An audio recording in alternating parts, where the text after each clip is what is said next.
Bonjour à tous et bienvenue sur LCP. L'affaire Betaram et ses conséquences continuent d'intéresser de près l'Assemblée nationale. La commission d'enquête qui est chargée d'étudier les questions liées à l'éducation s'est dotée des prérogatives d'une commission d'enquête pour tenter de faire la lumière, de comprendre ce qui s'est passé, d'identifier des dysfonctionnements qui ont pu se produire dans des établissements catholiques privés ou dans des établissements même publics, et pour que des faits de violence parfois extrêmement graves aient pu se produire dans ces lieux censés être contrôlés par l'État. Ce 10 avril, la commission entend deux témoins clés. Un ancien officier de police judiciaire à la section de recherche de Pau. Il était en poste de 1987 à 1999, époque où une partie des faits ont été commis à Betaram. Et l'ancien juge d'instruction au tribunal de grande instance de Pau, qui était en poste pendant cette même période, Christian Mirande. Cette audition, c'est à voir tout de suite sur LCP. Donc j'étais officier de police judiciaire à la section de recherche de Bordeaux. Et j'ai donc été chargé par M. Mirande, juge d'instruction au TGI de Pau, de mener l'enquête sur commission rogatoire concernant les faits commis par Pierre Caricart, qui avait été dénoncé quelque temps plus tôt par Franck Delagane de Malaisieux, que j'étais allé entendre à la maison d'arrêt de Gradignan, puisqu'à cette époque-là, il était incarcéré pour des faits d'exhibition sexuelle, et à l'occasion desquels, pourrait peut-être expliquer ces déviances, avait expliqué à l'officier de police judiciaire de Bordeaux qu'il avait été victime 10 ans plus tôt de viol de la part de Pierre Caricart. Que découvrez-vous à l'occasion de vos premiers actes d'enquête, après avoir donc été saisi par le juge Mirande?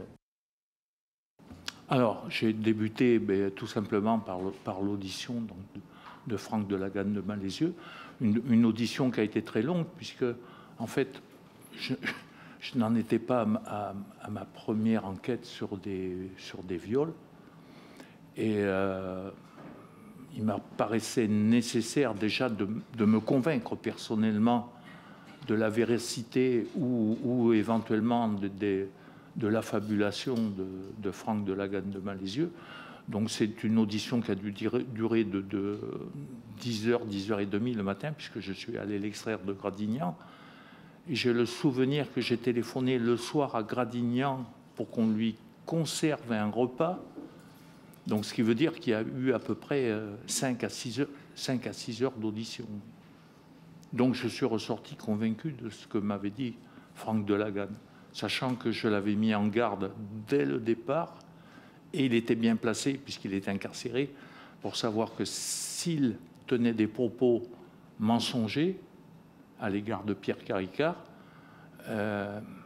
que la foudre de la justice lui tomberait dessus une nouvelle fois.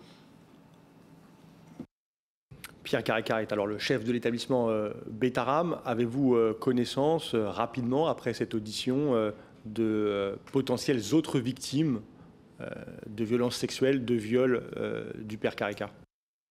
Alors, je n'ai pas le souvenir que Pierre Caricart était directeur à cette époque. Et j'ai un doute dans la mesure où j'ai lu des documents qui m'ont été transmis par des journalistes, que Pierre Caricart était à Rome au moment où se déclenche l'enquête. Donc il n'était plus directeur. Tout à fait. Erreur de chronologie de ma part, il ne l'est plus à ce moment-là. Mais je reprends ma question. Avez-vous, après cette première audition, celle de cette personne incarcérée, victime, dit-il à l'époque, de viol de la part du père Caricart, prenez-vous connaissance de potentielles autres victimes dans les moments qui suivent cette première audition? Non, absolument pas. La commission rogatoire est très claire. Les poursuites sont engagées contre Pierre Caricart. À ce moment-là, je m'occupe de cette voie, Pierre Caricart. Je ne vais pas chercher ailleurs. Et je n'ai pas à avoir contact au départ avec Betaram pour des raisons évidente d'éviter des fuites sur l'enquête. Est-ce que vous pouvez expliciter ce risque de fuite que vous identifiez? C'est tout simple.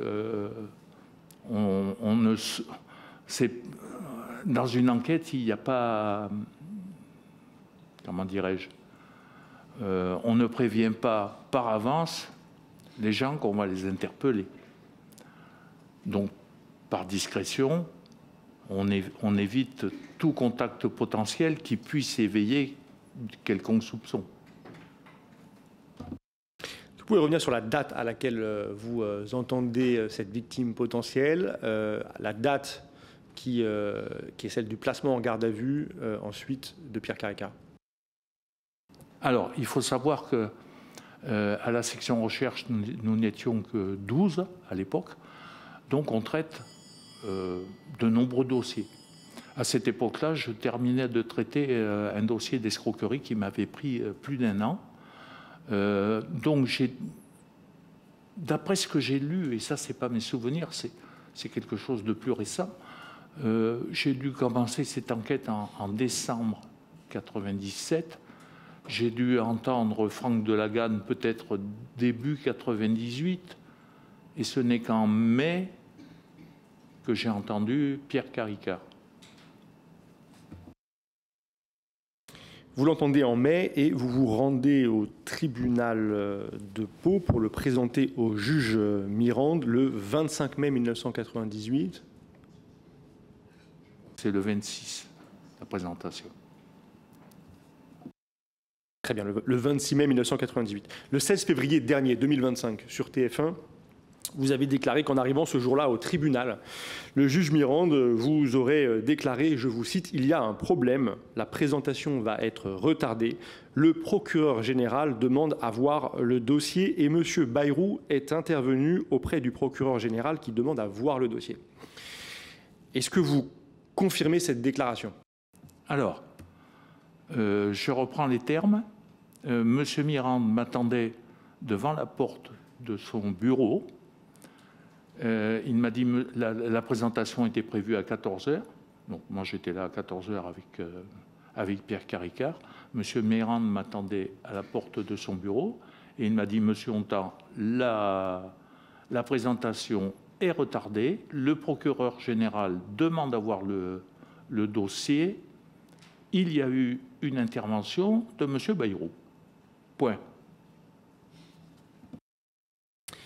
Alors, je rappelle que vous êtes sous serment. C'est important que vous réitérez cette déclaration aujourd'hui devant notre commission d'enquête. Est-ce que c'est une situation que vous aviez déjà rencontrée au moment où vous présentez quelqu'un qui sort de garde à vue à un juge d'instruction? Alors, j'ai eu à présenter des gens beaucoup plus dangereux que Pierre Caricart. Je prendrai l'exemple de Philippe Bidard, qui était le chef historique d'Ipare-Tarac. Je parlerai d'autres membres d'un commando Ipare-Tarac qu'on a arrêté en flagrant délit alors qu'il posait une bombe au TGI de Dax. Jamais il ne m'est arrivé qu'un magistrat instructeur me dise que le procureur général voulait voir le dossier à ce moment-là. D'ailleurs, le code de procédure pénale, à ce moment-là, ne donne aucun rôle au procureur général. Ce n'est éventuellement qu'après la mise en examen, puisqu'à l'époque c'était l'inculpation, ce n'est qu'après la mise en examen que le procureur général éventuellement intervient sur une décision du juge d'instruction. Mais là, il n'y avait pas encore de décision du juge d'instruction de prise. Et le procureur général intervient, vous dit le juge Mirande, sur demande de François Bayrou. En 1998, pour le rappeler, François Bayrou est président du conseil départemental des Pyrénées-Atlantiques et député des Pyrénées-Atlantiques. Oui, tout à fait. Alors, pour moi, l'information, elle est tout à fait laconique, dans la mesure où je sais que le procureur général n'a pas de rôle à ce moment-là. Et puis, bon, il y a une intervention éventuellement de M. Bayrou. Moi, je suis sûr de mon dossier. La question n'est pas là pour moi. La question est le devenir de Pierre Caricart à la sortie de sa garde à vue. Le nom de François Bayrou apparaît là dans ce contexte très particulier. Est-ce que ça suscite une réaction de votre côté? Est-ce que c'est un nom qui était apparu à une autre étape de vos investigations? Est-ce que l'intervention de François Bayrou, telle qu'elle vous est décrite par le juge Mirande, vous surprend à ce moment-là?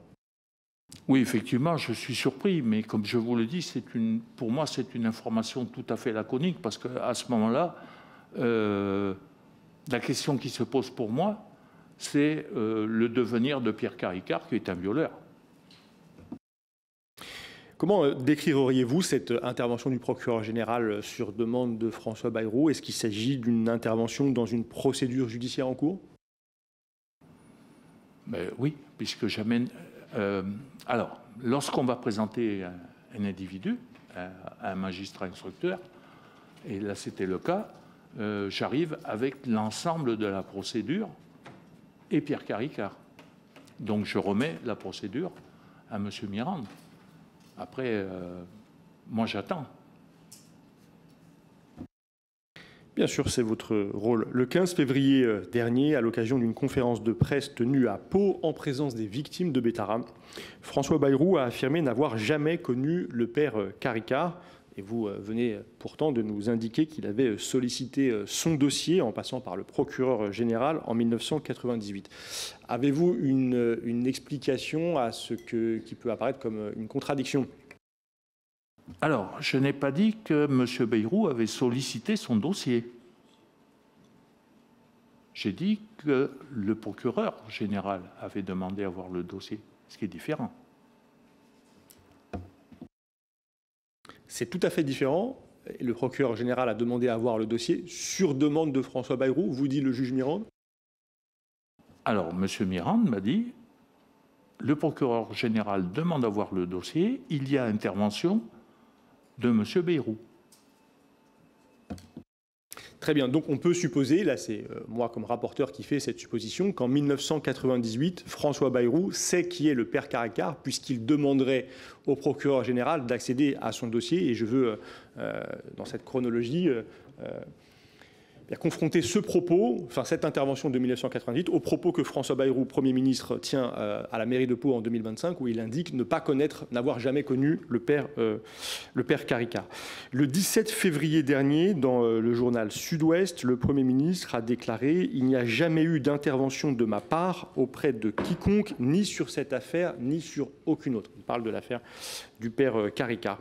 Comment réagissez-vous à cette déclaration qui contredit les propos que vous avez réitérés ce matin devant notre commission d'enquête? Bien sûr. Je ne suis pas le seul enquêteur de la section recherche à savoir que François Bayrou est intervenu, puisque dès le lendemain du reportage qui a été diffusé à 7 à 8, j'ai l'un de mes collègues qui m'a fait un message en me disant, donc le 17-2, j'étais au courant, M. Mirande me l'avait raconté à l'époque. Alors il s'agit de M. Robert Matrassou, qui était également adjudant-chef à la section de recherche de Pau. Je l'ai eu récemment au téléphone, parce que j'étais au courant, M. Mirande me l'avait raconté à l'époque, c'est laconique, ça demande peut-être quelques explications complémentaires, donc je l'ai eu récemment au téléphone. Il m'a confirmé que j'avais bien parlé de cette intervention de M. Bayrou à la section de recherche et que M. Mirande le lui avait raconté dans un autre contexte. Très important ce que vous nous dites là. Vous dites que donc 2 gendarmes de la section de recherche avaient été informés de l'intervention de François Bayrou auprès du procureur général pour accéder au dossier du père Caricart. Vous nous avez dévoilé l'identité d'un de ces gendarmes. À votre connaissance, d'autres fonctionnaires de la gendarmerie ou d'autres personnes étaient-elles au courant de cette intervention de François Bayrou? Alors malheureusement, chez d'autres camarades de la section de recherche qui devaient être au courant, puisque j'en ai parlé, malheureusement ils sont décédés. Il s'agissait du major Larieux, qui était adjoint commandant de l'ASR, et d'Anthony Lévesque, qui partageait mon bureau et qui est également décédé.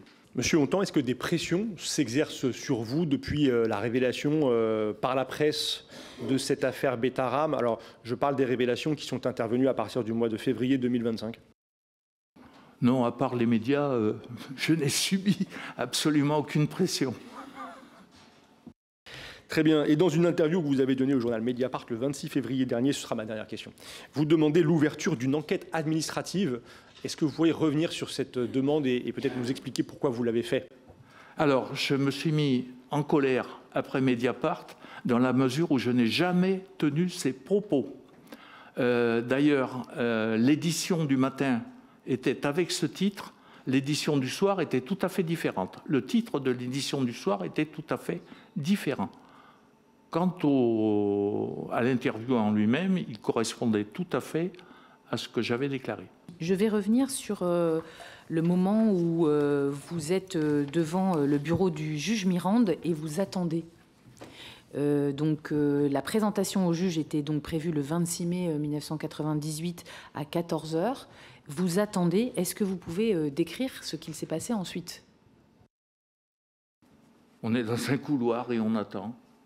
On patiente jusqu'au moment où M. Mirande, vers 16 h, vient me voir en me disant on va pouvoir passer à la présentation. Le procureur général m'a fait savoir que je pouvais prendre toutes les dispositions que je jugeais utiles.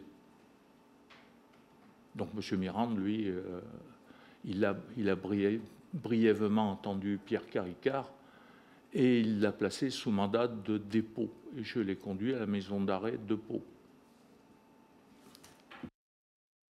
Quand vous dites brièvement entendu, est-ce que c'est une appréciation de votre part positive ou négative? Ah non, c'est positif. C'est positif. C'est un interrogatoire de première comparution. Il l'entend sur les faits. Il lui rappelle qu'il l'entendra plus longuement ultérieurement. Il lui demande s'il reconnaît les faits ou s'il ne les reconnaît pas. Et bon, c'est une première comparution. C'est quand même relativement court. Et donc, suite au mandat de dépôt et au transfert à la maison d'arrêt, on sait que l'enquête s'est interrompue parce qu'il y a eu une libération du père Caricart.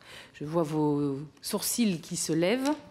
Est-ce que vous pouvez donc me décrire ces faits et nous faire part de votre interprétation sur cette surprise que vous exprimez avec votre visage sur la libération du père Caricart, dont, je rappelle, vous avez indiqué juste en début d'audition que vous étiez très inquiet sur le devenir du père Caricart parce que c'est tout simplement un violeur. Alors, quand je dis que j'étais très inquiet, oui, mais comme tout enquêteur, quand on présente quelqu'un, on présente son travail par la même occasion. Donc, oui, effectivement, on s'interroge, on se dit d'autant plus que bon, le procureur général qui intervient, qui veut regarder le dossier, le procureur général sur un OPJ, il a un rôle disciplinaire. Il n'a pas d'autre rôle à ce niveau-là. J'avais eu, pendant la garde à vue, une passe d'armes avec l'avocat de Caricart. L'avocat de Caricart était Maître Legrand. Maître Legrand, ancien de Betaram et membre du comité de soutien de Betaram. Nous étions à une époque où une loi récente permettait à une personne gardée à vue d'avoir un entretien avec un avocat pendant 30 minutes. Lorsque M. Legrand est arrivé à la section de recherche de Pau, je lui ai dit, voilà maître, il est telle heure, vous pouvez vous entretenir avec votre client jusqu'à telle heure. Et là, il me répond, je prendrai le temps qu'il faudra. J'ai fait une photocopie de l'article du Code de procédure pénale. 30 minutes après, j'ai ouvert le bureau, je lui ai remis l'article du Code de procédure pénale et je lui ai dit, maître, maintenant, l'entretien est terminé. Il m'a dit j'en référerai ultérieurement. Donc je pouvais peut-être penser que le procureur général intervenait aussi parce que Maître Legrand s'était plaint de mon attitude, mais mon attitude, elle était tout à fait légale et en regard du Code de procédure pénale. Et je voudrais faire une remarque. Vous avez évoqué Maître Legrand, qui, je crois, était aussi un proche de François Bayrou, Maître Legrand ayant été, je crois, candidat de l'UDF dans le canton des Pyrénées-Atlantiques, l'UDF étant le parti de François Bayrou, à l'époque, dans le canton des Pyrénées-Atlantiques, où François Bayrou a sa maison. Est-ce que vous connaissiez cette relation entre François Bayrou et l'avocat du père Caricart au moment de cette garde à vue? Non, absolument pas. Juste pour poursuivre votre récit, vous expliquez cet incident des 30 minutes avec la nécessité que vous vous munissiez de la photocopie du code pour pouvoir être sûr de mettre fin à l'entretien. Vous vous êtes senti à ce moment-là menacé quand vous expliquez vous pouvez penser que le procureur général était intervenu. C'était une situation inhabituelle? Déjà que j'ai une passe d'armes avec un avocat à ce niveau, oui. C'était inhabituel, puisqu'en fait la loi était tout à fait récente, d'une part.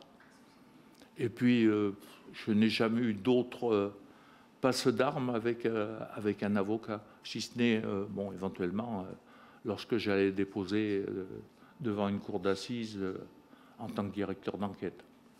Vous pouvez poursuivre donc pour arriver à la mise en liberté, puisqu'on était sur ce sujet ensuite. Alors, pour poursuivre jusqu'à la mise en liberté de Pierre Caricart, entre 1988 et 2001, j'ai dû conduire entre 7 et 8 enquêtes de viol.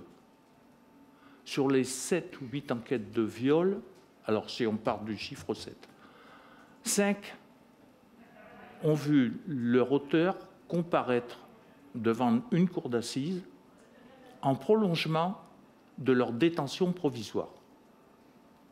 2 ne sont pas allés devant la cour d'assises, Pierre Caricart, et un autre cas où je travaillais également sur commission rogatoire de monsieur, préalablement en enquête préliminaire, puis sur commission rogatoire de monsieur Mirande, où nous n'avions pas la même vue sur l'affaire. Moi, je n'étais pas convaincu par les dires de la victime. Il m'a fallu 3 mois et demi sur commission rogatoire pour démontrer que la victime mentait. J'ai eu la chance d'avoir des écoutes téléphoniques qui m'ont permis de le concrétiser, en plus de preuves matérielles que j'apportais. Et un jour, j'ai téléphoné à monsieur Mirande en lui disant « Monsieur le juge, vous avez entendu la gamine hier ?» Il me dit oui. Et je lui dis, vous l'avez autorisé à aller au bal. Il me dit, qu'est-ce que c'est cette histoire? C'est sur les écoutes téléphoniques, j'ai retranscrit, j'ai placé le support sous scellé. Et là, il me dit, vous allez m'entendre la gamine. Effectivement, il s'est avéré que la gamine mentait. Donc, effectivement, un cas qui n'est pas allé aux assises parce que la victime, la soi-disant victime, mentait. Donc, ce sont les 2 seuls cas qui ne sont pas allés aux assises. Donc effectivement, 12 jours après, pour poursuivre sur la remise en liberté, M. Mirande m'appelle en me disant « Monsieur Honta, la chambre d'accusation a remis Pierre Caricart en liberté, sous contrôle judiciaire. » Pardon, la chambre d'accusation, c'est le procureur général? Alors, je vais utiliser un courrier qui m'a été transmis le 22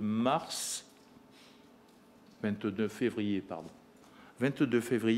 par une journaliste, Laura Donna, qui a réalisé le reportage qui est paru à 7 à 8. Il s'agit de 3 courriers, dont l'un est daté du 15 juin 1998. Le procureur général près de la Cour d'appel de Pau à Madame le garde des Sceaux, ministre de la Justice. Je ne vous lis pas tout, vous l'avez peut-être eu ce document. Procédure. Placé en détention le 26 mai 1998, le père Sylvie Caricart interjetait appel le même jour et saisissait au titre de l'article 187-1 du Code de procédure pénale le président de la chambre d'accusation qui ordonnait le renvoi devant la chambre d'accusation. Celle-ci, par arrêt du 9 juin 1998, ordonnait la mise en liberté sous contrôle judiciaire conformément à mes réquisitions. Signé Rousseau, procureur général. Dans le même courrier, le procureur général écrit « J'ai l'honneur, en vous confirmant les termes de mon compte-rendu téléphonique du 26 mai 1998, pour rendre compte au ministre de la Justice, je suppose qu'il faut avoir des informations. Les informations, elles sont dans la procédure que j'amène le 26 mai 1998 au tribunal. » Le procureur général qui prononce donc cette remise en liberté sous contrôle judiciaire est le même que celui qui, d'après le juge Mirande, demande à accéder au dossier du père Caricart au moment où vous déférez le père Caricart devant le juge Mirande. Alors, on dit que le parquet parle d'une seule et même voix. Le courrier est signé du procureur général, M. Rousseau. Par contre, il est écrit « Dossier suivi par M. Basset, avocat général ». Donc je ne peux pas dire si la demande émanait directement du procureur général ou de M. Basset, avocat général. Comment expliquer, alors que le dossier est en principe suivi par l'avocat général, que ce soit le procureur général qui intervienne dans le cadre du courrier que dont vous nous avez lu un extrait? Le parquet parle d'une seule et même voix. Le patron du parquet général, c'est le procureur général. Donc je suppose que c'est lui, en plus, qui écrit au ministre de la Justice. Donc dans l'ordre de référence, il me semble que ce soit normal que le courrier soit signé par le procureur général et non par un avocat général. Donc cette remise en liberté intervient le 9 juin 1998, donc sous contrôle judiciaire. Vous êtes très surpris. Est-ce que vous pouvez nous faire part, puisque vous nous avez expliqué que sur vos 7 enquêtes de viol, finalement, tout avait débouché sur une incarcération, sauf 2 dans les cas que vous avez détaillés. À ce moment-là, au moment où vous apprenez la remise en liberté, qu'est-ce qui se passe autour de vous? Comment vous en parlez? Quelles sont vos interrogations intérieures? Est-ce que vous en parlez avec d'autres collègues à la gendarmerie? Quels sont les effets de cette remise en liberté sur votre travail et sur votre entourage? Alors, bon, comme je vous ai dit, j'en ai parlé, puisque j'ai un de mes collègues qui lui s'en souvient. Bon, il y a des gens qui sont décédés qui peut-être s'en souvenaient, mais là, ils ne sont pas là pour le raconter. Le commandant de la SCR était à l'époque le capitaine Candalo. Alors, je ne sais pas s'il est encore vivant, même. Je pense qu'il il parlait souvent de Gaillac, donc je pense qu'il est peut-être parti en retraite à Gaillac, mais est-il encore vivant? Je n'en sais rien. Après, est-ce que d'autres collègues... Bon, c'est une information qui... Ben, pour nous, on était effectivement tous surpris. On est surpris de voir un violeur remis en liberté. Après, c'est la décision de la justice. Chaque intervenant dans le déroulement du procès pénal a son propre rôle. Donc tout ça, ça me dépassait. Moi, la chambre d'accusation, ce n'est pas de mon niveau. Et est-ce qu'ensuite vous avez été informé de l'assouplissement du contrôle judiciaire de M. Caricart par la chambre d'accusation de la Cour d'appel de Pau du 29 juin 1999, donc un an après, autorisant son installation et son déplacement à Rome? Non, absolument pas. Et est-ce que pendant cette période-là, étant donné, vous avez parlé un petit peu de Betaram et des liens de l'avocat avec Betaram, est-ce que vous aviez eu connaissance donc d'autres faits qui se passaient à Betaram ou de la réputation de Betaram? Et est-ce que vous continuiez une enquête autour de ce fait ou d'autres faits liés aux sévices à Betaram? Alors, effectivement, Monsieur Mirande, à l'issue de la mise en examen de Pierre Caricart, m'avait demandé de poursuivre l'enquête et d'aller rencontrer l'ensemble des internes qui étaient en même temps à Betaram que Franck de la Ganne de Malézieux. Donc, c'est-à-dire sur la période 87-88. Donc là, j'ai pris mon bâton de pèlerin, je dirais, et je suis allé entendre ces jeunes hommes. Alors, je savais que ça leur serait difficile, me rencontrant pour la première fois, de me dire « Oui, monsieur, il m'est arrivé quelque chose à Betaram avec le père Caricart ». Je pensais même que c'était impossible, mais que je lançais un hameçon et puis que peut-être qu'un poisson mordrait. Et effectivement, quelques mois plus tard, Benoît Giaume, que j'avais entendu, a écrit à monsieur Mirande en lui disant Monsieur le juge, voilà ce qui m'est arrivé. Donc, seconde victime de viol par Pierre Caricart. Juste une précision, donc vous meniez l'enquête sur des personnes qui avaient été à la même période potentiellement agressées, donc 87-88. Est-ce que vous vous êtes rendu dans l'établissement pour des élèves, donc on était en 98, 10 ans après, dans l'établissement où étaient encore les élèves, ou est-ce que ces entretiens s'adressaient plutôt à des jeunes hommes qui étaient partis depuis de Betaram? Et êtes-vous allé à Betaram dans le courant de cette enquête? Avez-vous rencontré des élèves? Alors, c'était des jeunes hommes qui étaient déjà hors Betaram, donc que je suis allé voir pour la plupart chez eux. Après, est-ce que je suis allé à Betaram pour l'enquête? Alors, moi, je n'en avais pas trop le souvenir. Par contre, un de mes collègues m'a dit « Mais si, on est allé à Betaram avec M. Mirande et Franck de la Ganne de Malézieux, justement pour aller dans cette salle de bain des prêtres. » Et lui se souvenait que Franck avait décrit avec des détails précis, justement, la salle de bain des prêtres. Mais après, je suis allé à Betaram, effectivement, aussi pour demander la liste des internes de l'année 87-88, effectivement.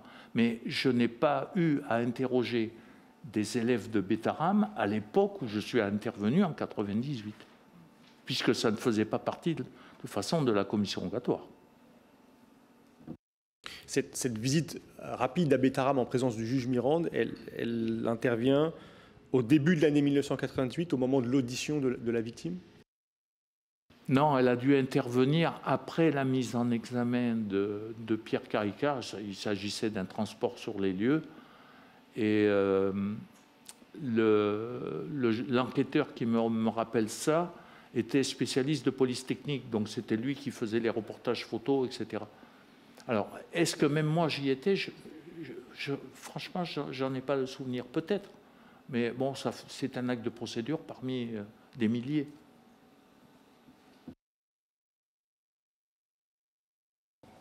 Bien, nous vous remercions. Est-ce qu'il y aurait des questions dans la salle? Très bien. Donc je pense... Oui, allez-y, monsieur Vanier, puis ensuite nous allons clore. Une dernière pour moi, monsieur. En janvier 2020, le père Caricart se suicide à Rome, alors qu'il est convoqué à la suite d'une seconde plainte contre lui.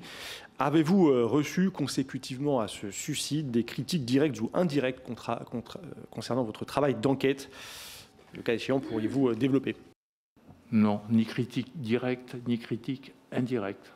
En plus, je n'étais plus à la section de recherche à ce moment-là.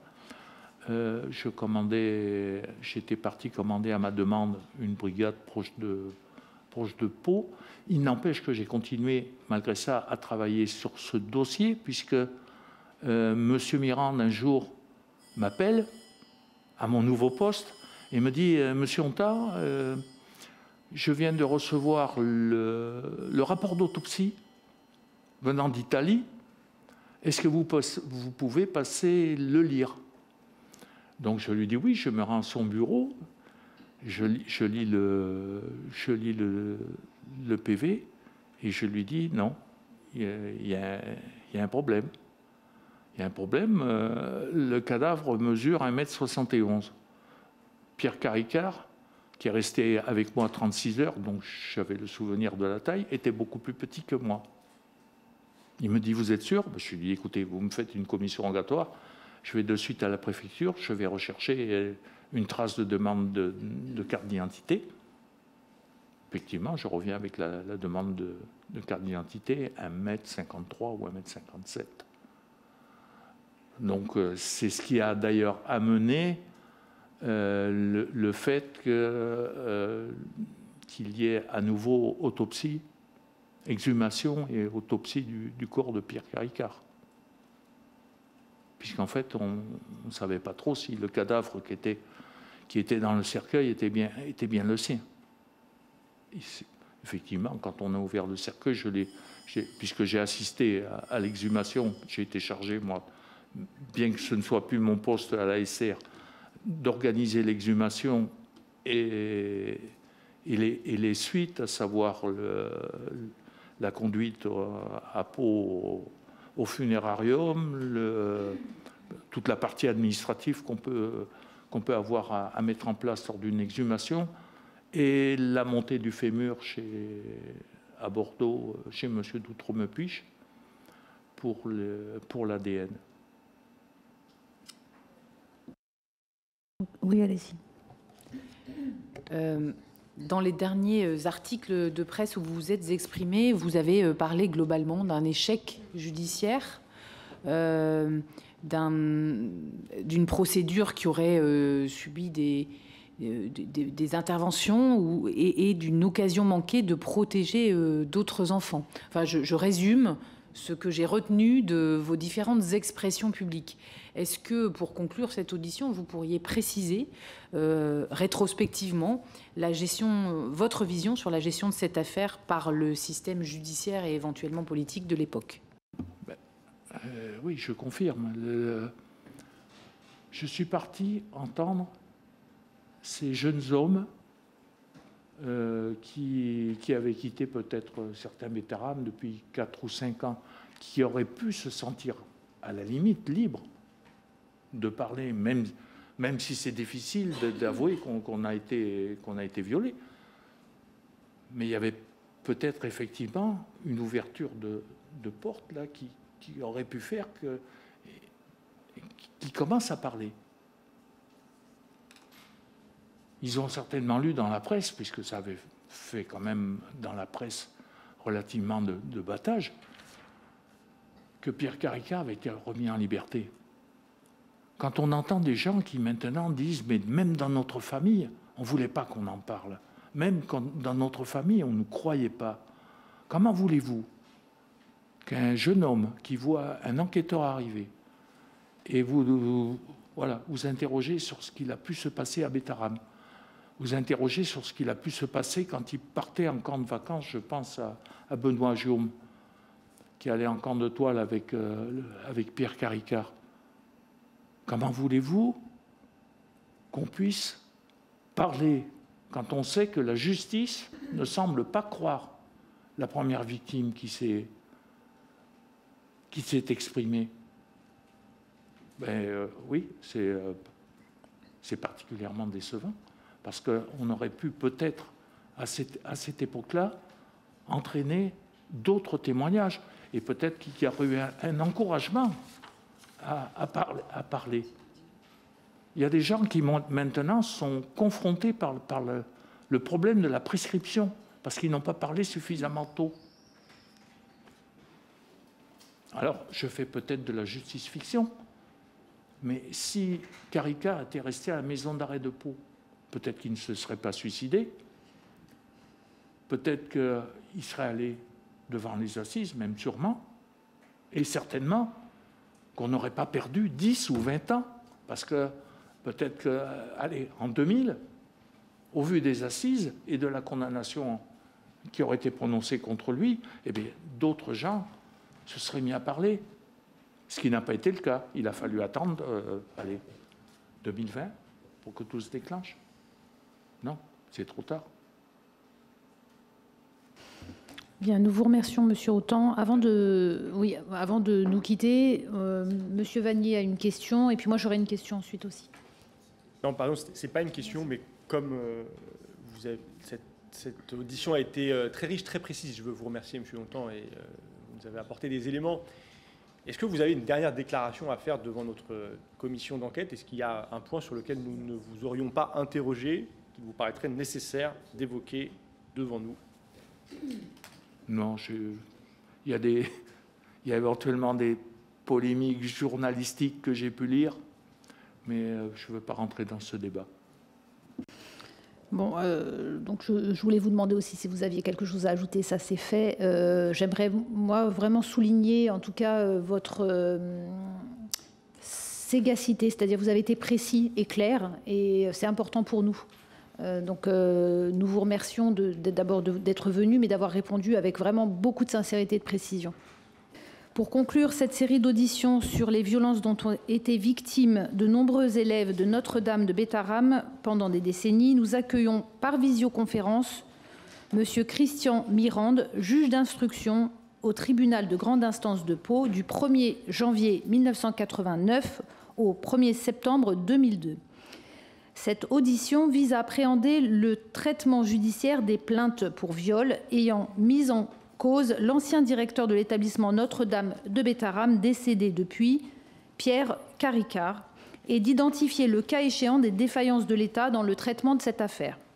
J'ai été juge d'instruction au TGI de Pau. Et le parquet de Pau, en la personne de M. Dresneau, procureur, avait ouvert une information contre X au départ pour des faits de violence et violence sexuelle et viol, donc en mon cabinet. Monsieur le juge, bonjour. Je voudrais revenir avec vous sur deux épisodes de l'année 1998. Le premier est celui de la présentation du père Caricart devant vous le 26 mai 1998. Et puis ensuite revenir sur l'échange que vous avez eu avec François Bayrou cette année-là. François Bayrou est alors président du conseil départemental des Pyrénées-Atlantiques et député. Un échange dans lequel vous lui auriez révélé les faits de violence sexuelle à Bétharram. Revenons d'abord donc sur cette journée du 26 mai 1998, moment où le gendarme Hontan, que nous venons d'entendre sous serment devant notre commission d'enquête, vous présente, à l'issue de sa garde à vue, le père Caricart, qui est à l'époque accusé de viol sur un ancien élève de Bétharram. Et le gendarme Hontan, sous serment, vient de réaffirmer les propos qu'il avait tenus le 16 février dernier sur TF1, indiquant, je le cite, qu'au moment où donc il arrive devant votre bureau, vous lui auriez dit, monsieur le juge Mirande, je cite le gendarme Hontan, il y a un problème, la présentation va être retardée, le procureur général demande à voir le dossier et monsieur Bayrou est intervenu auprès du procureur général qui demande à voir le dossier. Est-ce que vous confirmez cette description de ce moment de la journée du 26 mai 1998, au moment donc où le gendarme Hontan se présente avec le père Caricart à la porte de votre bureau? Oui, alors à l'époque, je dois dire que maintenant, actuellement, je n'ai aucun élément de ce dossier de l'époque. Je ne travaille que de mémoire. Alors, il est effectivement vrai que M. Hontan m'avait présenté Caricart en me disant qu'il fallait attendre un peu car le procureur général voulait consulter le dossier. Alors, sur le fait que j'ai pu lui dire, puisque c'est moi qui ai pu lui dire, que M. Bayrou était intervenu. Vraiment, je n'ai aucun souvenir de cette partie de notre entretien. Le fait est que, au bout d'un certain temps, le Caricart m'a été présenté, donc, et je sais qu'à l'époque, le procureur général avait dit que M. Mirand prenne la décision qu'il convient. D'accord, donc vous nous dites n'avoir pas le souvenir. Vous avez le souvenir d'avoir indiqué aux gendarmes Hontan que le procureur général demandait de reporter l'audience du père Caricart, mais ne pas vous rappeler d'avoir précisé que cette demande de report par le procureur général était au départ déclenchée par une intervention de François Bayrou. Pourtant, le gendarme Hontan, ce matin, il y a quelques instants, devant la commission d'enquête, a fait une révélation, celle consistant à affirmer qu'un autre gendarme de la section de recherche de Pau, le gendarme Matrassou, était lui aussi informé de l'intervention de François Bayrou par des propos que vous lui auriez rapportés, vous, monsieur Mirande. Est-ce que cela ravive un souvenir? Alors, je connais très bien les deux gendarmes, Matrassou et Hontan, en qui j'ai toujours toute confiance, et s'ils disent cela, c'est que ça a dû arriver. Mais je n'en ai aucun souvenir voilà, sur cette... Vous savez, ça fait 28 ans, alors c'est tout de mémoire, je n'ai plus trop le souvenir. Mais ce dont je me souviens bien, c'est qu'on m'avait demandé de différer la présentation de Caricart. Et vous vous rappelez que c'est le procureur général qui en fait la demande. Alors, comment est-ce que vous avez compris cette demande qui en principe, n'est pas admise, qui n'est pas possible, qui constitue une intervention dans une procédure judiciaire dans laquelle, à cette étape, le procureur général n'a en principe pas la main? Oui, alors c'était un peu surprenant dans la mesure où le procureur général s'adressait rarement directement au juge d'instruction. Il avait pour habitude de s'adresser d'abord au procureur de son parquet, le parquet de Pau. Donc j'ai été un peu surpris à l'époque, ou maintenant même. Voilà, je ne peux rien dire d'autre sur le fait que le procureur ait demandé la communication du dossier, qu'il devait avoir déjà, d'ores et déjà. Donc vous nous confirmez que cette intervention, elle est absolument exceptionnelle, qu'elle vous surprend, que vous ne la comprenez pas au moment où elle est faite. Tout à fait, tout à fait. C'était de mémoire à l'époque peut-être la première fois que cela arrivait. Et comment comprenez-vous que ce fait absolument exceptionnel, cette demande du procureur général absolument exceptionnelle, intervienne à propos du dossier du père Caricart? Il me paraît difficile d'émettre une opinion là-dessus, sinon que le statut social de M. Caricart influait sur les demandes de renseignement, j'imagine. Est-ce que vous pourriez développer ce que vous entendez par statut social du père Caricart? Oh bien, c'était quelqu'un, moi je ne le connaissais pas, mais c'était quelqu'un qui avait une position sociale connue parmi les notabilités du coin, donc comme directeur d'une institution connue dans le secteur. Voilà, pour ça je peux pas émettre d'autres opinions qui seraient peut-être non fondées. Très bien, donc en tout cas, ce commentaire nous renseigne sur le fait que le père Caricart était connu dans le secteur des Pyrénées-Atlantiques de Pau par un certain nombre de personnes au moins. Alors je voudrais maintenant revenir sur votre rencontre avec François Bayrou, qui en 1988 est président du conseil départemental des Pyrénées-Atlantiques et député. Cette rencontre, à l'occasion de laquelle vous lui révélez les faits de violence sexuelle à Bétarame. Une première question sur le moment de cette rencontre. Est-ce que vous avez un souvenir de sa date? Du tout. Là, maintenant, non. Je n'ai aucun souvenir, puisque c'est de mémoire que je n'ai pas le dossier sous les yeux, auquel cas j'aurais pu vous répondre plus facilement. Mais cette rencontre ne m'a pas surpris, ni étonné, car je connaissais M. Bayrou déjà depuis quelques années, puisque nous sommes voisins depuis au moins 50 ans à l'époque, et il arrivait autrefois que nous nous rencontrions à nos domiciles respectifs. C'était arrivé. Et quand il est venu me voir, il me semble même, peut-être sans m'avoir averti, il me semble que il voulait se renseigner sur ce qui se passait car il avait une grande inquiétude au regard de son fils qui était son fils Calixte, qui était élève à Bétarame. Et quand il est venu me voir, il a manifesté une incrédulité très grande, car il ne pouvait y croire, tant les faits étaient graves et patents. Très bien, on va revenir sur le contenu de vos échanges, mais je voudrais revenir sur ces circonstances exactes. Vous nous avez indiqué quand François Bayrou est venu me voir. Et cette déclaration que vous faites ce matin, elle est cohérente avec celle que vous avez toujours faite, notamment devant le journal Le Monde en mars 2024 et au journal Mediapart en février 2025, où vous indiquez que c'est François Bayrou qui est venu vous parler, que sa démarche était de venir vous voir. Or, François Bayrou décrit, lui, cette rencontre le 15 février dernier, lors d'une conférence de presse, comme une rencontre fortuite. Est-ce que vous pourrez revenir sur cette description? Est-ce que c'est fortuit ou est-ce que c'est une démarche de François Bayrou que de venir vous trouver pour évoquer des sujets qu'on détaillera juste après? Alors, bien évidemment, ce n'est pas fortuit, puisqu'il est venu chez moi, à mon domicile, qu'il connaissait bien déjà, et pour en parler. J'ai été surpris qu'il dise cela, d'ailleurs, parce que je me suis dit, pour un fait aussi simple, c'était focaliser l'attention des médias sur un point qui n'avait pas lieu d'être plus exposé avant.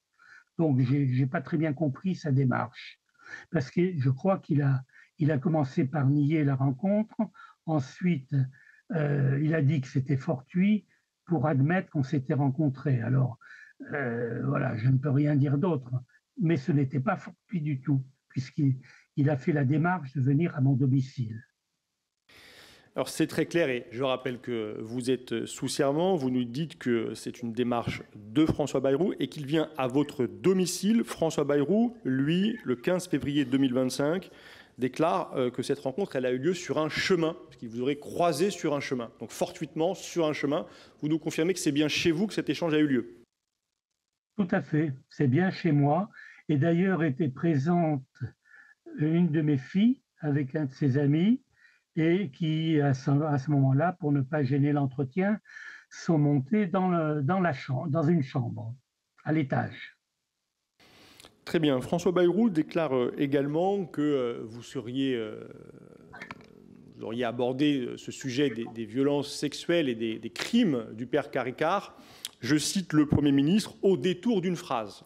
Or, vous avez, vous, au journal Le Monde en 2024, décrit cette discussion sollicitée par François Bayrou qui se tient chez vous comme une discussion qui aurait duré toute une après-midi. Pourriez-vous revenir sur voilà, le temps qu'elle a prise ou qu'a pris cet échange avec François Bayrou? Il me paraît difficile maintenant de quantifier le temps que cela a duré, mais c'est peut-être beaucoup, toute une après-midi, mais en tout cas, quelques heures, hein, peut-être 2 heures au moins. D'accord, donc je fais un petit point d'étape. François Bayrou déclare qu'il vous a rencontré par hasard. Vous dites, vous, qu'il est venu vous trouver. François Bayrou décrit une discussion qui aurait lieu sur un chemin. Vous nous indiquez sous serment que cette discussion a eu lieu chez vous. François Bayrou suggère un bref échange au détour d'une phrase, dit-il, et vous nous confirmez que cette discussion a eu lieu pendant au moins plusieurs heures. Alors, le 12 mars 2024, François Bayrou indique au journal Le Monde « Jamais je n'ai été au courant de cette histoire, celle de Caricart. À ce moment-là, en 1998, je n'ai jamais entendu parler des accusations de viol. » Alors, est-ce que cette déclaration vous paraît sincère après la discussion que vous avez eue pendant plusieurs heures chez vous à propos des crimes du père Caricart avec François Bayrou? Alors, il faut rappeler d'abord qu'à l'époque, les médias locaux et peut-être même nationaux avaient largement diffusé la teneur des actes commis par Caricart. Donc, quand il est venu me voir, il était, à mon avis, obligatoirement informé déjà par les médias. Et moi-même, avec lui, je n'ai échangé des propos qui restaient dans le cadre de ce que les médias avaient diffusé, largement diffusé même. Voilà, donc je n'ai pas été plus loin, ce qui aurait peut-être altéré le secret de l'information à l'époque. Très bien. Donc en 1998, François Bayrou sait qu'il y a eu des violences sexuelles à Bétarame. Au moment où il est venu me voir, oui. Oui, considérant que les médias qui en avaient largement diffusé la teneur. Très bien. Quand il vient vous trouver, vous indiquez qu'il est préoccupé par la situation de son fils, qui est scolarisé dans l'établissement Bétarame. Est-ce qu'il exprime devant vous une préoccupation plus générale pour d'autres élèves ou pour la totalité des élèves de l'établissement Bétarame qui pourraient eux aussi être exposés à des agresseurs? Non, du tout. Il n'a parlé que de son fils pour lequel il était inquiet. Il y a un fait, il n'arrivait pas à croire la réalité de ces faits. Il disait, je me souviens très bien, mais c'est incroyable, c'est incroyable. Je rappelle qu'en 1998, comme président du conseil départemental, François Bayrou est alors chargé de la protection de l'enfance et donc vous nous indiquez que son seul souci dans cet échange est de s'assurer de la protection de son seul fils. Les éléments que vous lui révélez sont ceux qui sont déjà disponibles dans la presse. Est-ce que vous sentez François Bayrou apaisé, rassuré, son inquiétude renforcée, aggravée après votre échange? Non, rassuré, non. Non. Il est parti toujours, j'allais dire, perplexe. Très bien. Comment caractériseriez-vous l'ensemble des déclarations récentes de l'actuel Premier ministre sur la façon dont il a décrit cet échange avec vous, sur la façon dont il nie avoir eu connaissance dès 1998 de violences sexuelles à Bétarame? Je pense que la mémoire, elle aussi, lui fait défaut, parce qu'il y a une réalité. L'échange que nous avons eu, moi je ne l'ai pas oublié, je l'ai maintenu à maintes reprises et je ne comprends pas, je n'ai pas compris d'ailleurs qu'il ait pu l'occulter en contestant d'abord et ensuite en l'édulcorant. Très bien. J'ai deux dernières questions. En mars 2024, vous avez déclaré au journal Le Monde avoir refusé la remise en liberté du père Caricart en 1998 en raison, je vous cite, des doutes que vous aviez sur les liens du père Caricart avec la nomenclatura locale. Selon vous, François Bayrou faisait-il partie de cette nomenclatura locale? Alors, avec certitude, je ne peux pas le dire, mais en tout cas, il y a plusieurs éléments qui plaidait sur ce point, notamment le fait qu'il avait son épouse qui y enseignait le catéchisme, d'une part, d'autre part, le fait que ses enfants, ou au moins deux de ses enfants, étaient scolarisés à Bétarame, et donc à partir de là, on pouvait supposer qu'il avait rencontré le père Caricart au moins une fois déjà. Et craignez-vous qu'en cas de remise en liberté du père Caricart, eh bien, il puisse entretenir des relations, des liens avec cette nomenclatura dont François Bayrou manifestement était l'une des figures? Et pourquoi, le cas échéant, aviez-vous cette crainte? Oui, effectivement. D'autant que l'avocat de Caricart, Maître Legrand, qui était par ailleurs le maire de Montaut, commune limitrophe avec Bétarame, donc avait monté un comité de soutien composé de pas mal de notabilités qui étaient pour la plupart anciens élèves de Bétarame. Donc on pouvait craindre en effet qu'il y ait des interférences entre les différents notables, voire même avec M. Bayrou. Des interférences, c'est-à-dire? Oh, des relations, j'allais dire, pour atténuer ce qui survenait. La dernière question, à votre connaissance, est-ce que François Bayrou est intervenu dans la libération sous contrôle judiciaire ou dans l'assouplissement du contrôle judiciaire du père Caricart? Alors ça, je n'ai aucun élément qui puisse le dire, mais déjà, le fait qu'il ait pu être dit, ou que j'aurais dit que M. Bayrou était intervenu auprès du procureur général, pourrait plaider dans ce sens. Bien, je vous remercie. Nous allons donner maintenant la parole à la rapporteure. Je vous demanderai juste si vous pouvez reculer un tout petit peu, qu'on voit votre visage en entier, ce serait parfait. Voilà, merci beaucoup. Voilà. Allez-y, Madame la rapporteure. Merci, Monsieur le juge. Je vais parler bien fort pour que vous n'ayez pas besoin de vous rapprocher. Dans le prolongement des premiers questionnements de cette audition, je voudrais revenir sur le contenu de l'entretien que vous déclarez avoir eu, sans vous souvenir de la date précise, avec François Bayrou. Il a duré donc certainement quelques heures, selon ce que vous venez de nous rapporter. On était à un moment où il y avait déjà beaucoup de médias qui parlaient de cette affaire du père Caricart et donc de violence envers des enfants. Est-ce qu'il était habituel, malgré la présence de vos domiciles proches et ce que vous aviez évoqué de vous rencontrer de temps en temps à domicile, est-ce qu'il était habituel et normal qu'un homme politique, un responsable politique, s'entretienne avec un juge d'instruction sur une affaire en cours?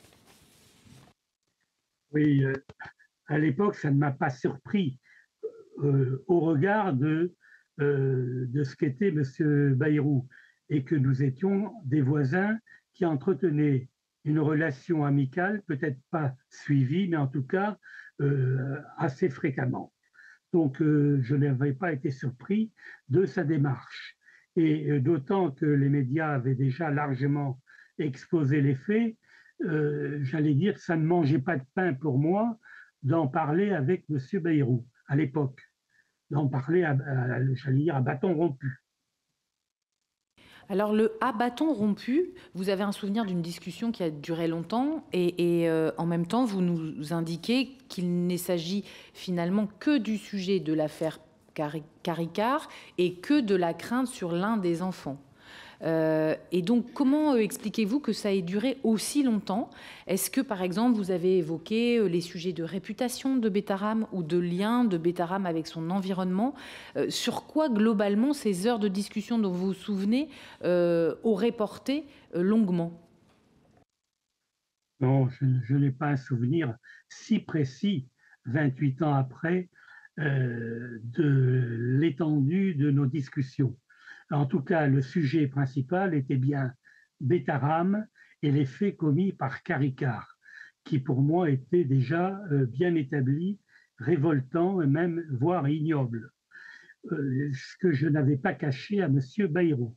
Voilà, et qui n'arrivait pas à le croire. Mais alors, à l'époque, monsieur le juge, ce qui nous est relaté, c'est qu'à l'époque, au-delà de ce sujet, déjà, Betaram avait une réputation d'être un lieu de redressement, où il y avait des méthodes extrêmement dures, et dans beaucoup de familles qui viennent encore aujourd'hui nous témoigner de leur expérience, ou de ceux d'oncles, de cousins, de tantes, la punition suprême, quand on était dans un établissement du Sud-Ouest, c'était d'être envoyé à Betaram.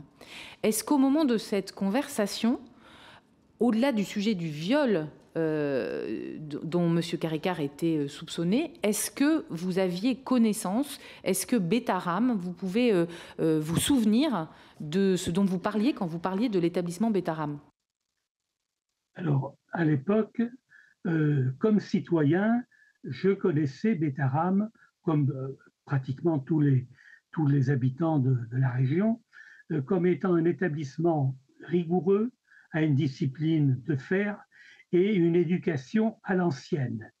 Mais je n'avais pas de point plus précis pour dire qu'il s'y passait des actes de violence physique, voire plus, donc de violence sexuelle. Je n'en avais aucun écho.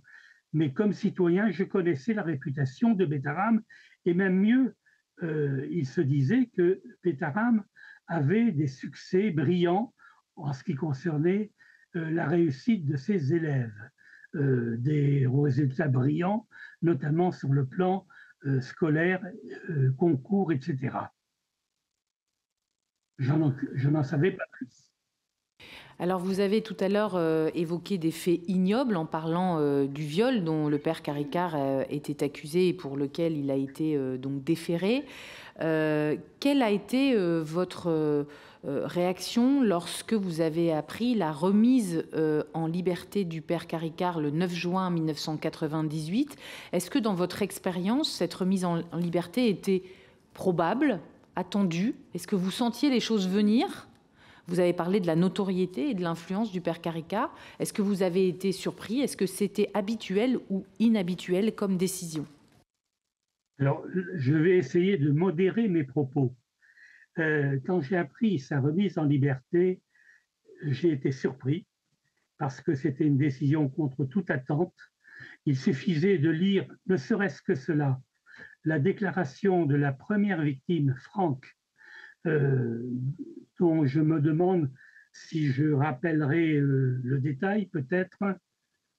Voulez-vous que je rappelle le détail? Oui, vous pouvez. Oui, oui, bien sûr. Eh bien, le jour du décès du père de l'enfant, la mère a averti l'institution, elle a averti M. Caricart pour lui dire qu'il fallait que l'enfant vienne à Bordeaux pour les obsèques. Et Caricart, donc, s'est occupé de l'enfant, est venu le réveiller, l'a amené dans sa salle de douche privée, où il l'a déshabillé, et là, il a essayé de le pénétrer. N'y arrivant pas, car l'enfant réagissait instinctivement, il a introduit son sexe dans la bouche de l'enfant et a éjaculé dans la bouche et sur le visage de l'enfant.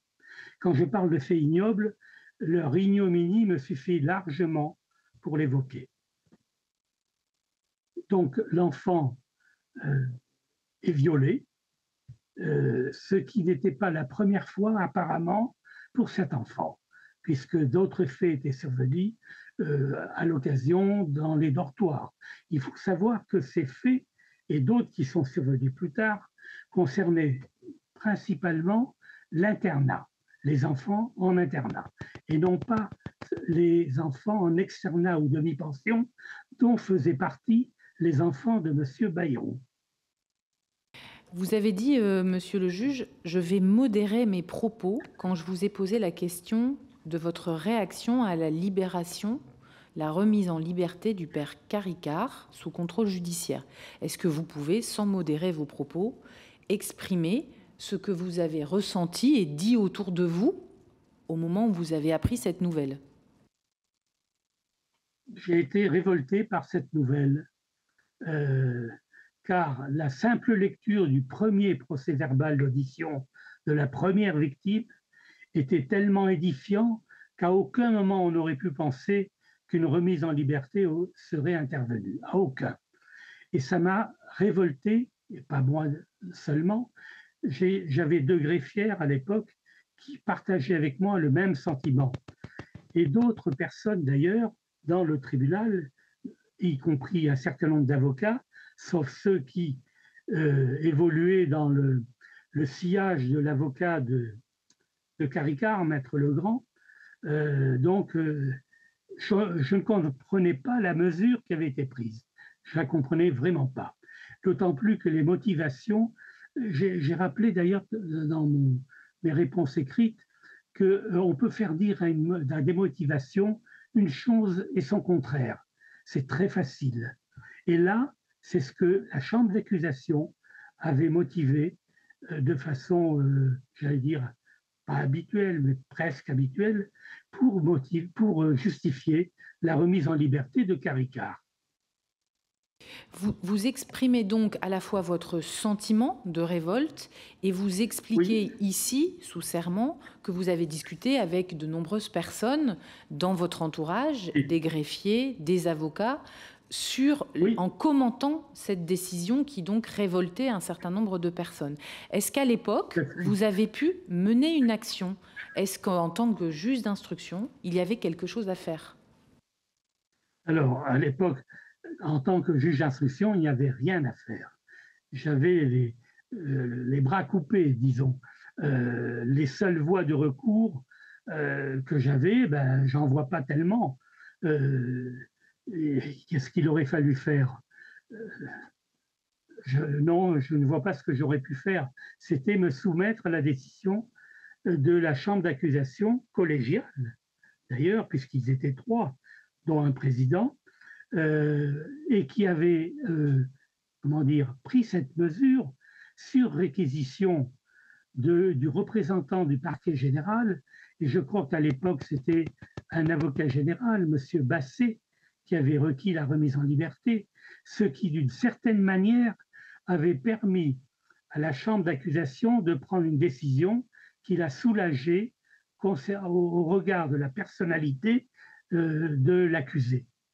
Donc, ça m'avait révolté dans tous les sens, y compris pour la remise en liberté d'un prédateur qui s'est avéré, comment dire, chronique par la suite, et à la fois de la protection, à l'encontre de la protection d'autres victimes éventuellement. Je vais vous lire un courrier qui date du 15 juin 1998, une partie de courrier qui est adressée par le procureur général, M. Rousseau, Monsieur Rousseau, le procureur général de Pau, Monsieur Rousseau, de la Cour d'appel de Pau, qui est adressé à Madame la garde des Sceaux, donc le 15 juin 1998, soit 6 jours après la remise en liberté du père Caricart, qui informe, j'ai l'honneur, en vous confirmant les termes de mon compte-rendu téléphonique du 26 mai 1998, de vous informer du déroulement de la procédure criminelle concernant le père Caricart, qui redonne les faits en les qualifiant au conditionnel, qui parle de la mise en détention, qui parle de l'ordonnance de mise en liberté et qui, dans la partie 3, perspective, écrit donc à la ministre: en l'état, l'information n'a porté que sur les faits dénoncés par une seule personne, mais le plaignant a évoqué d'autres faits susceptibles d'avoir été commis par des enseignants religieux et sur divers élèves. L'information aura à vérifier ce qu'il en est. L'institution Notre-Dame de Bétharram est très connue dans le Sud-Ouest et reçoit des pensionnaires de toute la région, y compris de Bordeaux et de Toulouse. Est-ce que vous avez eu connaissance de ce courrier adressé par le procureur général à la ministre quelques jours après cette remise en liberté? Non, non, du tout. Je n'ai pas eu connaissance de ce courrier. Je n'étais pas normalement destinataire, ni pour information, ni pour autre fait, autre cause. Non. À la lecture de ce courrier, quelle est votre réaction? Eh bien, c'est dommage que, alors que ce courrier a été fait, il y ait eu des réquisitions du parquet général de remise en liberté de Caricart, alors que ce courrier ouvrait une perspective d'enquête complémentaire. Alors, c'est très important ce que vous voulez nous dire dans les perspectives, en fait. Alors, moi ce que je remarque dans le paragraphe que je vous ai lu, c'est le fait que ça relativise que les faits dénoncés par une seule personne pourraient justifier la remise en liberté qui a eu lieu quelques jours avant. Ça donne aussi l'information que vous confirmez que le père Caricart, comme l'institution Notre-Dame de Bétharram, est très connue dans le Sud-Ouest et reçoit des pensionnaires de partout. Mais il y a effectivement cette phrase: l'information aura à vérifier ce qu'il en est. C'est écrit par le procureur général, comme le plaignant a évoqué d'autres faits susceptibles d'avoir été commis. Et donc ça, à votre connaissance, après la remise en liberté, vous n'avez pas connaissance d'autres faits, il n'y a pas d'information judiciaire qui continue, il ne se passe plus rien. Alors, non, pas exactement. Il y avait d'autres faits, puisque une deuxième victime s'était manifestée, pour laquelle j'avais décidé d'entendre à nouveau Caricart. Et une troisième que j'avais moi-même découvert fortuitement grâce à une relation que j'avais dans une librairie paloise auprès d'une conseillère de librairie, Donc une troisième sur laquelle je n'ai pas pu investiguer. D'autant que la mère de l'enfant qui avait été violée par un ecclésiastique à Bétarame, je ne peux pas dire si c'est Caricart, mais apparemment c'était lui.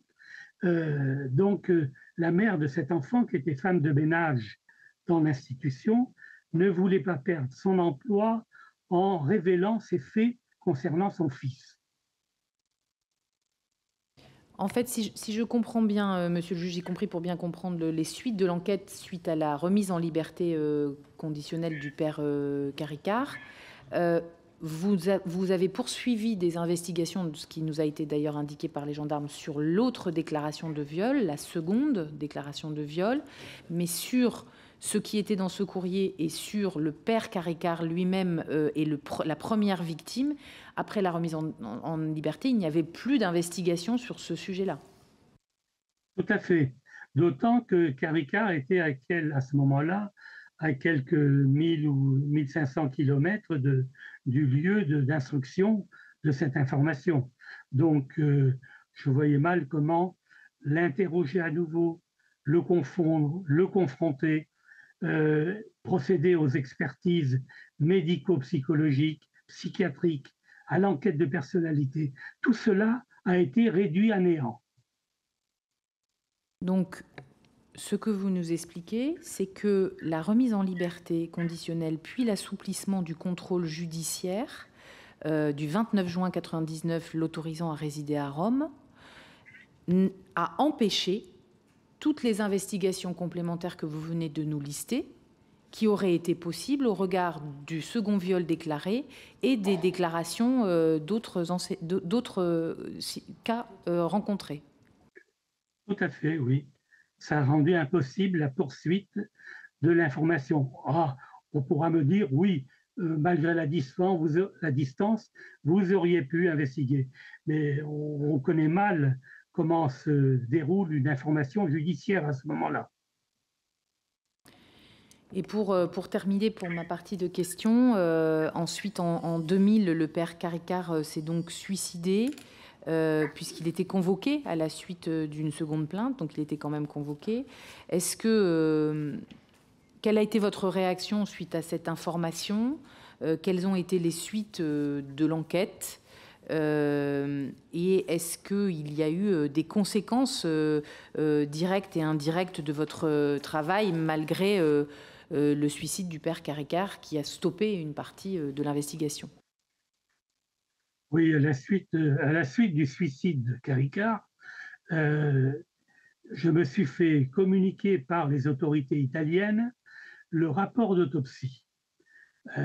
Et là, j'ai été interpellé par le fait que la taille de Caricart ne correspondait pas à celle de l'homme que j'avais eu à 2 reprises devant moi. Donc, il y avait une erreur au moins de quelques 5 à 10 cm. Donc, j'ai décidé d'exhumer Caricart et de faire procéder à une nouvelle autopsie. Autopsie qui a eu lieu à Pau après le transfert du corps et qui a permis de confirmer qu'il s'agissait bien de lui. Parce qu'avec son avocat, on supputait, son avocat qui était maître Boulanger du barreau de Bordeaux, qui était l'avocat même dans l'affaire des parties civiles de l'affaire Papon à Bordeaux. Et on supputait que son corps ait pu être substitué par un autre et que lui aurait été expédié dans une maison de Bétarame dans le monde, parce qu'il y en a plusieurs dans le monde, en Afrique et notamment en Amérique du Sud. Donc on a eu la confirmation que c'était bien lui, et ce qui mettait fin à l'action pénale, puisque le décès est intervenu, qu'il n'y ait pas eu d'autres mises en cause à l'instant dans ce dossier. Donc, l'action publique étant éteinte, le dossier se clôturait, malheureusement. Merci, monsieur le juge. Je voudrais revenir sur votre échange en 1998 avec François Bayrou, où vous lui décrivez des faits que vous avez caractérisés d'ignobles, de révoltants. Et vous nous dites que François Bayrou n'arrivait pas à le croire. Alors, qu'est-ce qu'il n'arrivait pas à croire exactement? Il n'arrivait pas à croire que Caricart, qu'il semblait connaître, autrement il n'aurait pas émis cette observation, qu'il semblait connaître et pu commettre ces faits. Il n'arrivait pas à le croire, qu'il ait commis un viol, parce qu'on en était à ce moment-là qu'au premier viol. Il n'arrivait pas à le croire, ce qui laissait supposer qu'il le connaissait. C'est très clair qu'il le connaissait et qu'il avait même une certaine conception du père Caricart, qu'il le connaissait suffisamment pour imaginer que sa conduite face à pareille révélation était incompatible. Tout à fait, oui. Très bien, je le souligne parce que donc, nous sommes en 1998 et je veux redire qu'en février 2025, à la mairie de Pau, devant les victimes de Betaram, François Bayrou, maire de Pau, Premier ministre de la France, a affirmé ne pas connaître le père Caricart. Oui, cela me paraît un peu, comment dire, ça me paraît un peu inexact, puisque tout plaide pour dire qu'il le connaissait, son épouse qui enseignait, ses enfants qui étaient élèves, le fait qu'il n'arrivait pas à croire qu'il ait commis les faits qu'on reprochait à Caricart, ce qui laissait entendre qu'il connaissait cet homme et sa personnalité. Donc, on a du mal à le croire, en effet. Merci. Depuis que vous avez fait les déclarations, donc en 2024, vous avez commencé à vous exprimer dans la presse au sujet de cette affaire, en répondant à des questions de divers journalistes et dans les émissions. Quelles sont les réactions de votre entourage? Vous habitez toujours dans le même secteur, au même domicile? Toujours, oui. Quelles sont les réactions? Voilà, pardon. Oui, j'en ai eu de bien diverses, notamment concomitamment au décès de Caricart, j'en ai eu de la part de certains membres du clergé, à savoir que à Naï, qui est une commune proche de Betaram, il y a eu un dimanche une messe et un serment dans lequel j'ai été voué aux gémonies. J'ai eu des réactions d'autres ecclésiastiques que je ne connaissais pas, et sauf d'un qui s'appelle et qui est décédé actuellement, qui s'appelle Barthaburu, qui m'avait exprimé son soutien. Donc Caricart n'avait pas l'entière satisfecit de ses corélégionnaires. Voilà, donc j'ai eu ces réactions. J'ai eu des réactions d'hostilité aussi manifestées par le comité de soutien de Caricart, par certains avocats qui suivaient le comportement de Maître Legrand, l'avocat de Caricart. Donc c'est vrai que j'ai eu des moments un peu difficiles. Et depuis un an, est-ce que vous avez, sur les déclarations précises que vous avez exprimées dans la presse, eu sur le plan local ou national des réactions, des appels concernant les déclarations que vous avez faites? Non, je n'ai eu aucune réaction.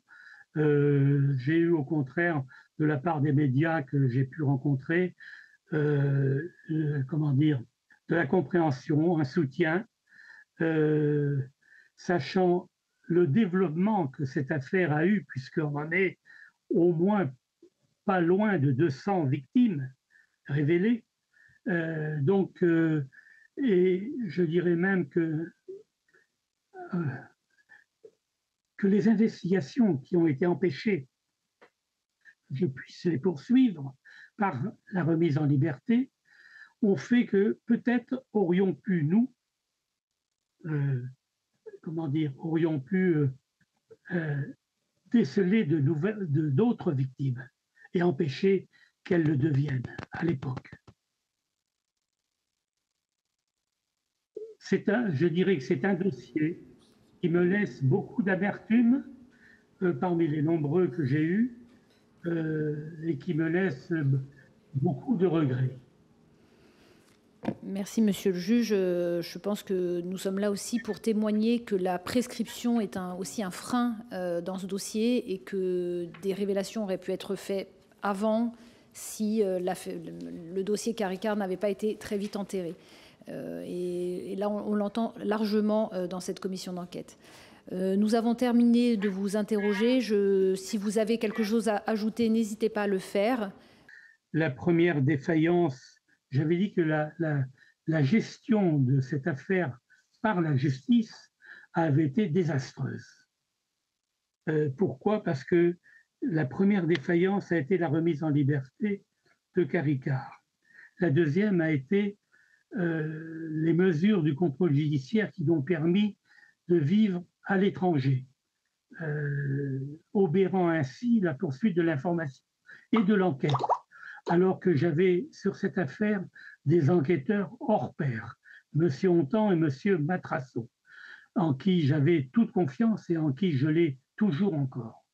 Voilà, c'était bien dommage d'avoir raté cette affaire. Je vous remercie. Nous allons donc clore la discussion et les deux rapporteurs, je pense, et moi-même, nous vous remercions très sincèrement de cette discussion qui est...